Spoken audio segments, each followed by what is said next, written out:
Olá, muito boa noite a você. Eu sou Adalberto Piotto e seja bem-vindo ao Cenário Econômico pela TV Brasil, com emissoras públicas de todo o país, diretamente dos estúdios da B3, aqui no centro da cidade de São Paulo. Vamos aos destaques do programa de hoje, aliás, dia tenso no mercado. O dólar fechou acima de R$ 3,80 a R$ 3,81 para ser preciso, um movimento de dólar com muita especulação. Há um olhar para o cenário externo, ou seja, uma possibilidade de aumento dos juros americanos, mas há também uma preocupação com o cenário político local aqui.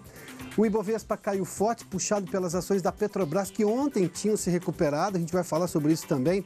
Há também um problema no mercado de petróleo internacional. O preço do barril tem uma previsão de queda no segundo semestre e também no ano que vem. Obviamente, a Petrobras comercializa petróleo, então as ações caíram por conta disso também.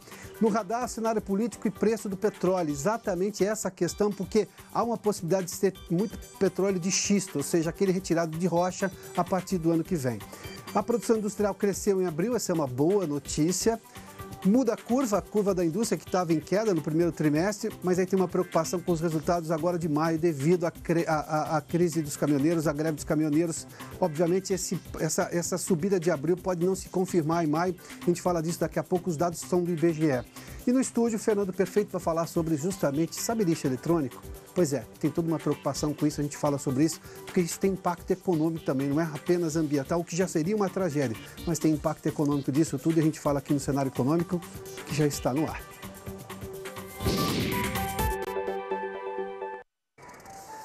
Dia tenso no mercado.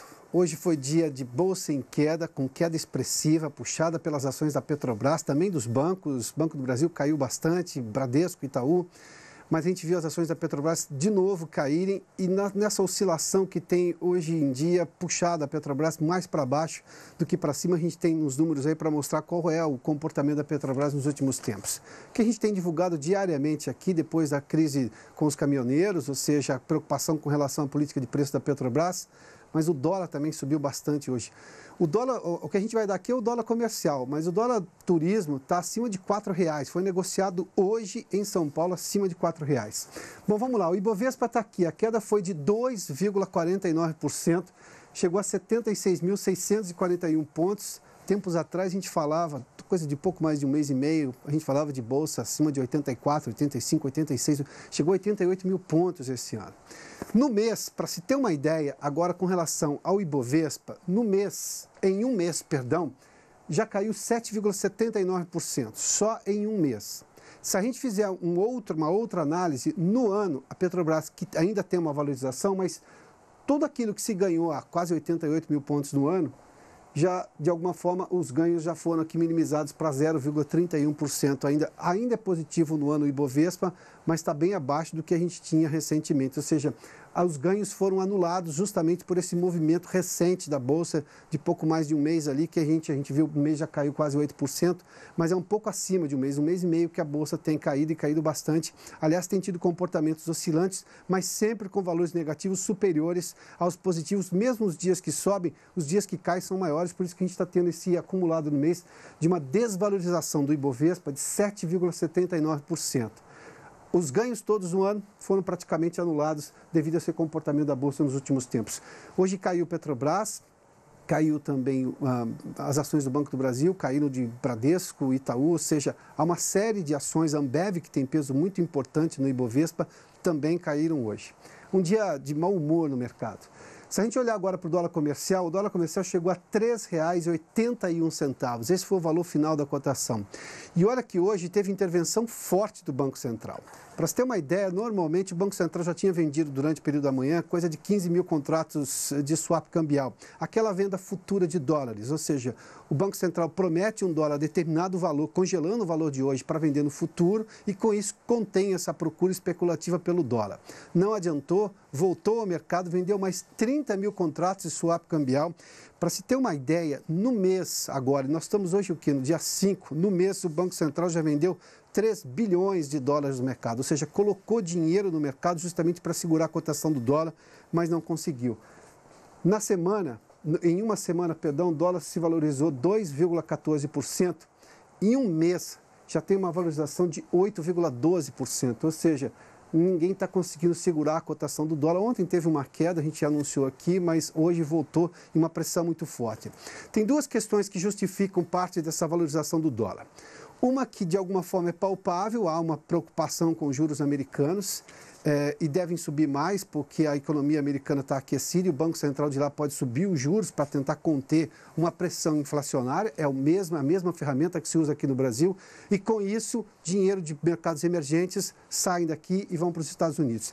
De mercados emergentes que incluem o Brasil, só neste mês já saíram 12 bilhões de dólares. Ou seja, o investidor tira dinheiro de mercado emergente, que é África do Sul, Turquia, Brasil, Argentina, e coloca dinheiro nos Estados Unidos. Só para você ter uma ideia, foram 12 bilhões, pouco mais de 12 bilhões os estrangeiros tiraram das bolsas desses países. Bom, vamos lá para olhar para as ações da Petrobras. 4,79% de queda hoje. Ontem, as ações da Petrobras tinham subido, a empresa tinha recuperado em torno de 15 bilhões de valor de mercado. Hoje caiu de novo a 16,69. Em um mês, as ações da Petrobras caíram 24,88%. No ano, elas ainda estão valorizadas, 3,90% de alta, mas com esse ritmo, provavelmente vai anular a valorização da Petrobras esse ano, que foi bastante importante.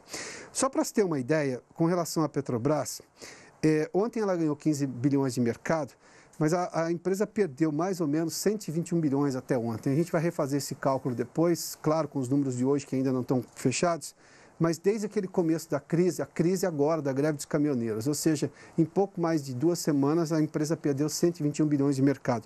É preocupante. Agora, eu fiz menção, parte da queda das ações de hoje é que um relatório do banco JP Morgan mostrou que justamente há uma possibilidade de preço do petróleo, do barril do petróleo, cair agora no segundo semestre, isso no mercado internacional, o que de alguma forma ajuda as contas brasileiras, porque o governo brasileiro está bancando essa diferença do diesel, se cair o preço do petróleo ajuda, mas por outro lado as ações da Petrobras não vão decolar, porque claro, essa é a principal commodity da Petrobras, a Petrobras vende combustíveis que vêm de petróleo.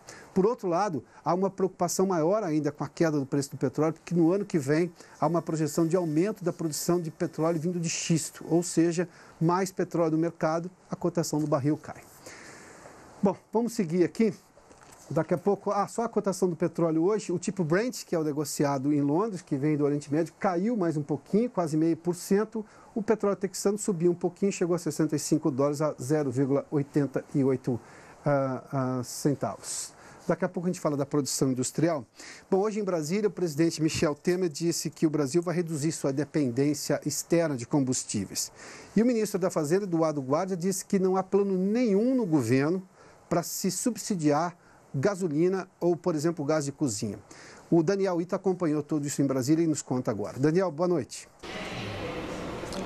Boa noite, Piotr. Boa noite a todos os que nos assistem. A gente lembra que ontem, Piotr, a gente falou aqui que o Ministério de Minas e Energia está estudando medidas, uma política voltada para o consumidor, para tentar amortecer a variação no preço da gasolina que ocorre nas refinarias, para que não chegue com tanto impacto na bomba de combustíveis. O governo ainda não falou como essas medidas serão feitas, elas estão sendo estudadas por uma equipe técnica montada no Ministério de Minas e Energia. E uma das hipóteses que foi levantada pela imprensa, pelo jornal O Globo, hoje pela manhã, era de que o governo subsidiasse a gasolina na Petrobras. E o ministro Eduardo Guardia da Fazenda, ele descartou essa possibilidade. Vamos escutar o que ele falou. Nós não estamos discutindo nenhum programa de subsídio para a gasolina. Quando nós anunciamos a solução para o problema do diesel, nós deixamos absolutamente claro que não temos espaço fiscal para esse tipo de coisa neste momento. E ainda falando em combustível, a gente fala, Piotr, que aqui no Palácio do Planalto hoje houve uma cerimônia durante a tarde com a presença do presidente Michel Temer para tratar da redução dos níveis de carbono na atmosfera. O governo anunciou que pretende reduzir 10% o nível de emissões de carbono proveniente da matriz energética na atmosfera, o que significaria cerca de 600 milhões de toneladas até 2028, 600 milhões de toneladas de carbono, que equivale a 2 anos inteiros de emissão de carbonos em nosso país. Isso se daria através através da nova política de biocombustíveis do governo, que foi sancionada no ano passado, a Renova Bio. Essa nova política de combustíveis que o governo prevê para os próximos 10 anos investimentos na margem de 1 trilhão e 300 bilhões de reais para aumentar a produção e também a utilização de biocombustíveis, que são combustíveis de origem orgânica, por exemplo, etanol de origem vegetal, biogás de origem do lixo, em vez do combustível de petróleo que a gente está acostumado, no caso do diesel, no caso da gasolina. O presidente Michel Temer falou, inclusive, que o aumento da participação do biocombustível na matriz energética do Brasil nos próximos anos vai reduzir a dependência do Brasil nas variações do preço internacional e também do câmbio no preço dos combustíveis. Essas são as informações direto do Palácio do Planalto. Voltamos com você, Piotr.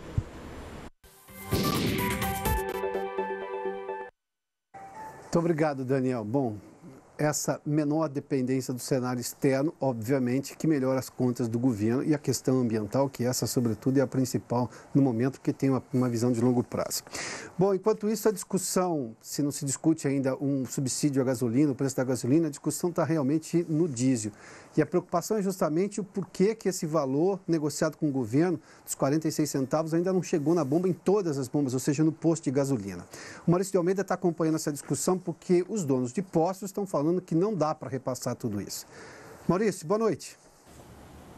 Olá, Piotr, boa noite. Segundo os donos de postos, sem a redução do ICMS, que é o imposto estadual, o imposto que tem variações dependendo do estado, não é possível chegar ao valor de 46 centavos. Já alegam que só é possível reduzir 41 centavos. Segundo o Sindicato dos Postos, isso acontece porque o governo não levou em conta que existe uma lei que obriga a adição de biodiesel no diesel. 10% de biodiesel tem que ter essa adição na hora de vender o litro de diesel nos postos. E o governo teria concedido subsídios apenas para o diesel e não para o biodiesel. O governo diz que as contas estão certas e que o valor tem que ser uma redução de 46 centavos. Por enquanto, apenas 2 estados decidiram reduzir o ICMS, São Paulo e Espírito Santo. Aqui no Rio de Janeiro foi aprovada na Assembleia uma redução de 16% para 12%, mas o governador Luiz Fernando Pezão ainda não sancionou esse projeto. Piotr.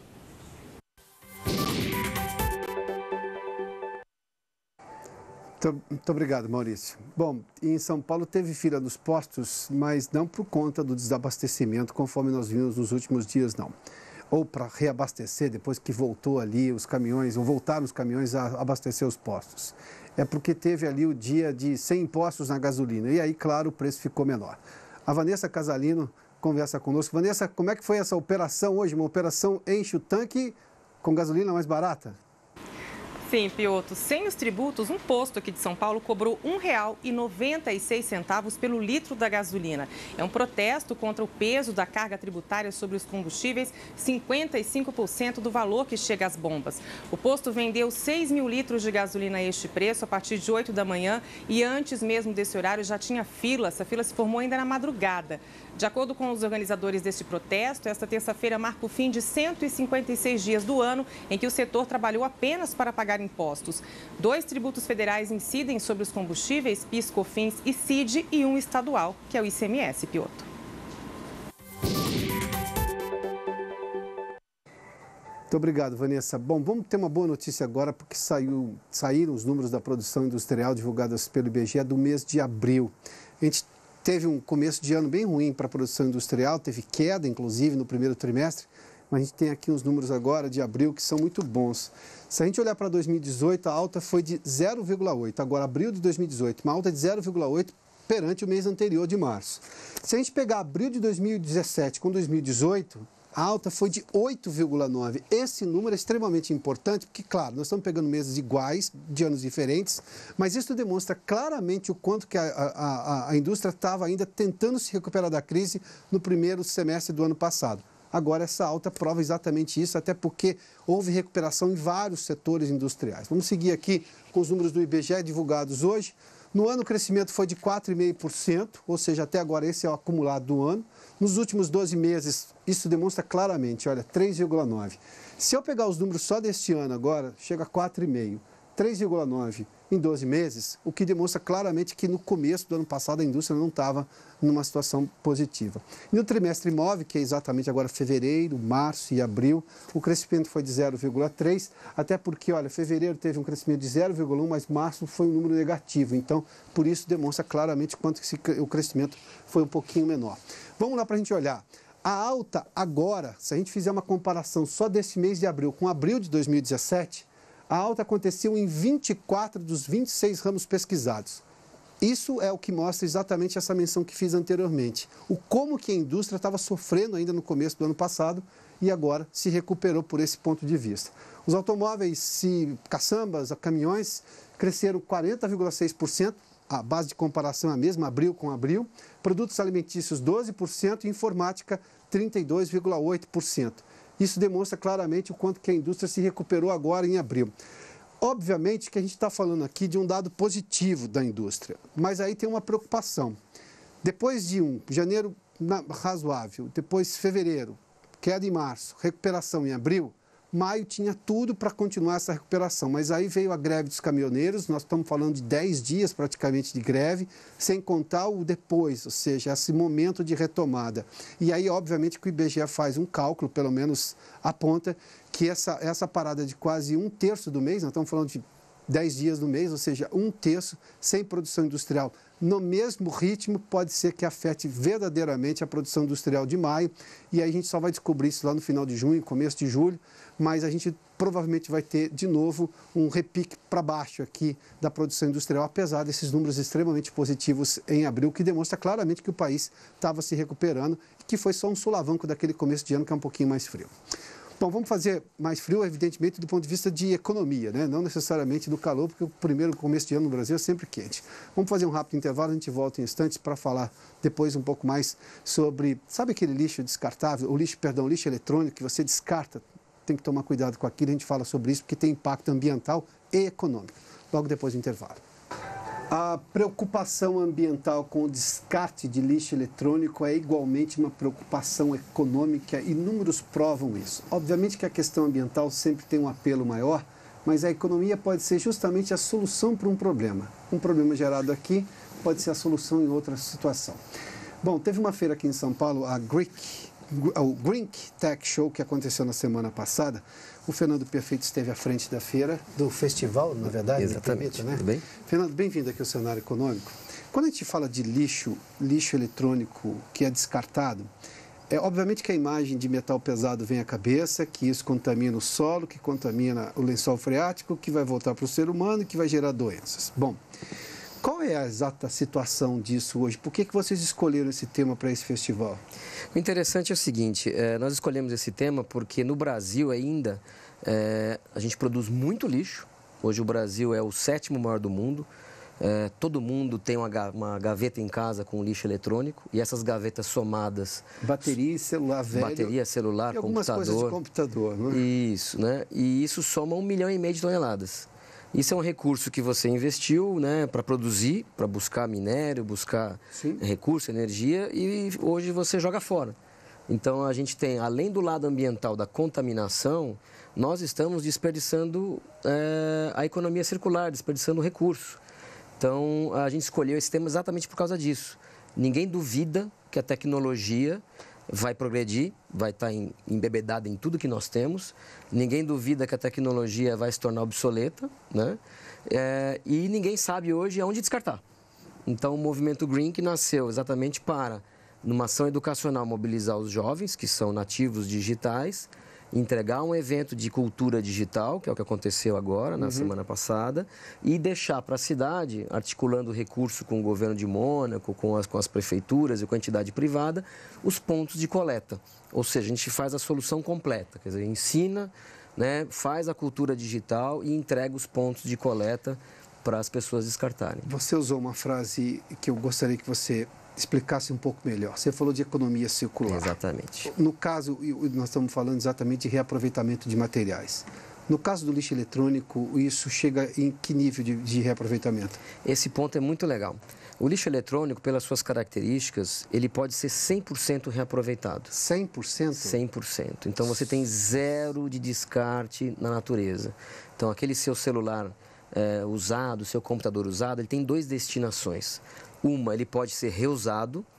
Então, no nosso projeto, parte do lixo eletrônico ele é remanufaturado e vira computadores para as escolas públicas. Ou seja, a gente permite que um jovem sem condições possa aprender a entrar no mundo digital. E aquilo que não tiver condição de uso, ele é desfabricado.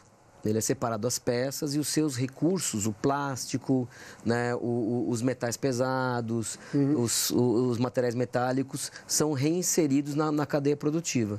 E isso volta como um produto novo que economiza 60% do recurso natural que ia ser usado. Vamos só fazer menção. As pessoas quando dizem assim, eu vou pegar um computador que foi descartado por alguém que tinha posses e isso vai ser utilizado numa escola pública, não quer dizer que isso aí perdeu a qualidade e a usabilidade, porque o que se tem hoje é pessoas usando equipamentos extremamente potentes para atividades que não precisam daquilo. Ou seja, dependendo da atividade, um computador pode ter uma vida útil muito longa, não é? Com certeza. E você, na verdade, você acaba reaproveitando os recursos. E um computador para acessar a internet, para algumas pessoas é uma coisa muito básica, mas para quem não tem internet em casa, quem quer fazer um trabalho, poder buscar no Google e poder fazer pesquisas, isso é um avanço tremendo. Ou mesmo usar uma ferramenta básica do Office para fazer uma apresentação melhor do trabalho. Então, né? Isso é para algumas escolas aqui em São Paulo, hein? Aqui em São Paulo nós fizemos um torneio no evento, onde uma escola pública de São Caetano ganhou o torneio. Ela sozinha captou 12 toneladas de lixo eletrônico e ela não tinha um laboratório de informática. Você acredita?